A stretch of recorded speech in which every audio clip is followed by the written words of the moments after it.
पांढरी फुलं, धोत्र्याचं फूल, फळ हे पण लागणार आहे आणि पांढरे तीळ आणि सोबत काळे तीळ देखील लागणार आहे बरं का. ते पण तुम्हाला सांगते मी काय लागणार आहे ते.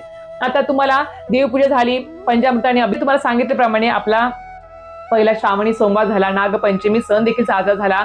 आता दुसरा श्रावण सोमवार उद्या आहे 24 ऑगस्टला आणि सोबत आपली भागवत एकादशी देखील आलेली आहे. आता आपणास माहिती आहे की बा श्रावणामध्ये ही एकादशी तिथी आली आहे, अत्यंत प्रभावी तिथी आहे. प्रत्येक तिथी सणवार जे श्रावणामध्ये असतात ते खूप प्रभावी असतात. पण आता श्रावणात जी एकादशी आली ती खूप सारा गोंधळ घेऊन आली बघा. आज आपला रविवार आहे 23 ऑगस्ट. आता सगळ्यात महत्वाचा प्रश्न आपणास माहिती असेल की बा पहिली शिवामूठ आपली तांदूळ होती, दुसरी शिवामूठ जी आपली उद्या असणार आहे ती असणार आहे आपली तीळ.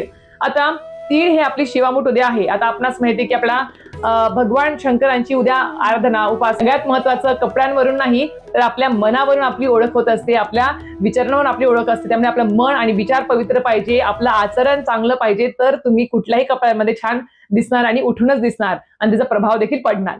तर आता आपल्याला छान सुशोभित कपडे घालायचे आहेत, छान आपल्याला घर स्वच्छ करायचं आहे, उंबऱ्यावर हळदीचं लेपन करायचं आहे, रांगोळी वगैरे काढायची आहे, उंबऱ्याचं पूजन करायचं आहे, सूर्याला अर्घ्य द्यायचं आहे.